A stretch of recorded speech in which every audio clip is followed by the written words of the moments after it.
ทุกนายเนาะนี่ผมมารีวิวแบบนี้กันนี่ผมมารีวิวแบบนี้กันมาในเวิร์ดไอ้เด็กบงตอนนั้นกดไม่ได้ทุกคนคำนวณก็แบบนี้นะกดเลยกดเป็นนะเนี่ยแบบมายิงก็ยิงเบอร์จะนุ่มเลย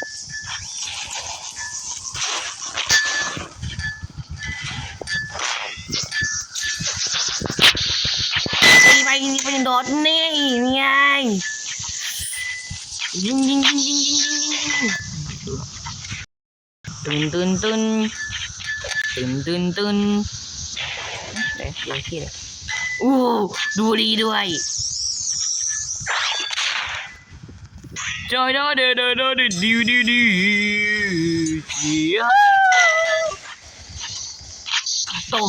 ตู้ระเบิดได้1 ถึง 2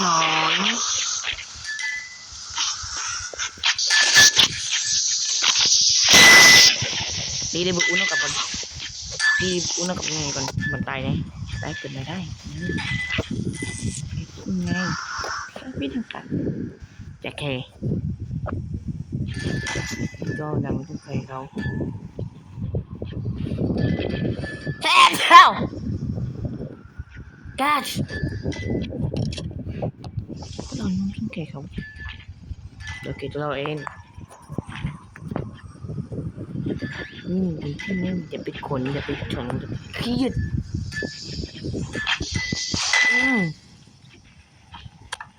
ระเบิด1 ตัวยินระเบิดตู้ระเบิด1 ตัว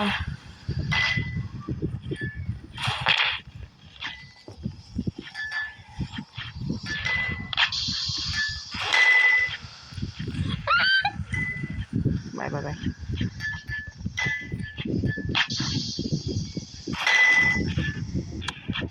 ะเบิด1 ตัวระเบิด1 คนก็ระเบิดไปเลยอีก1 คนมันยิงเลยมันไม่ใช่ยิงง่ายไปยิงอะไรกัน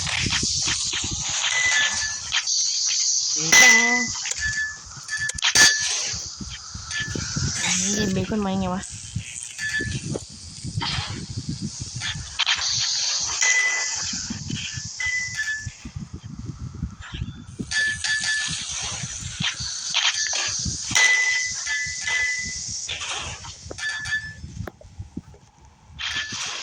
ยิงไม่เกิดเลยต้นตุ้มทีเดียว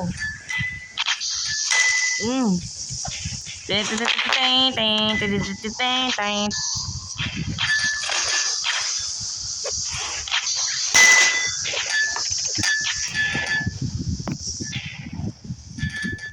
ตื่นเนาะ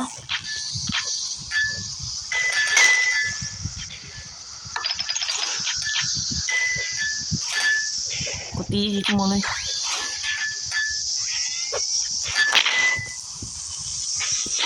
ตายเพราะตื่นบังงูที่นั่นไอ้เลยไอ้ตั้งระเบิดกันตุ้มนั่นเลยตุ้มว่ะก็การต้องคิวเฮ้ยตีมึงตีเนาะมาพี่มาคุยกับผมมาพี่ชายไม่เจ็บเด้อดูเหี้ย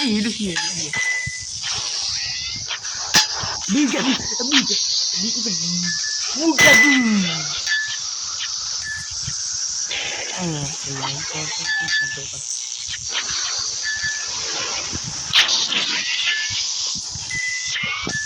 เลยเหยื่อไปไงเดี๋ยวมันเหยื่อจะตุ้มไงในอาหารก่อน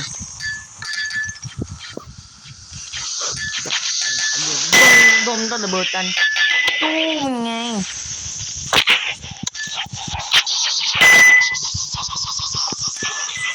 นี่เดี๋ยวไม่กลัวนี่ไหนอีกมันจะแต่ลบเบิดอัน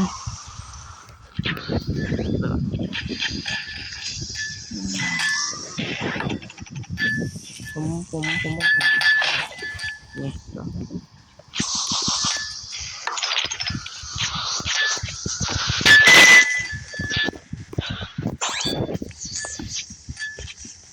นี่ต้องคนข้างกำแพงตึงกัน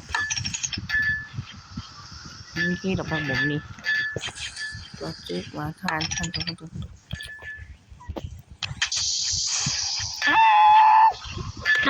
มีเจี๊ยกูเห็นด้วยเลี้ยงปู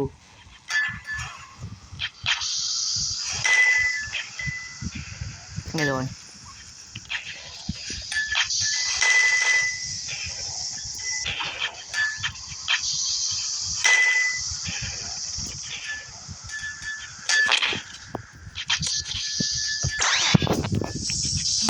ดูผมไหมว่าผมนี่แล้วกันกูจะได้คิววันนี้ไงดูเด็ดแฟบ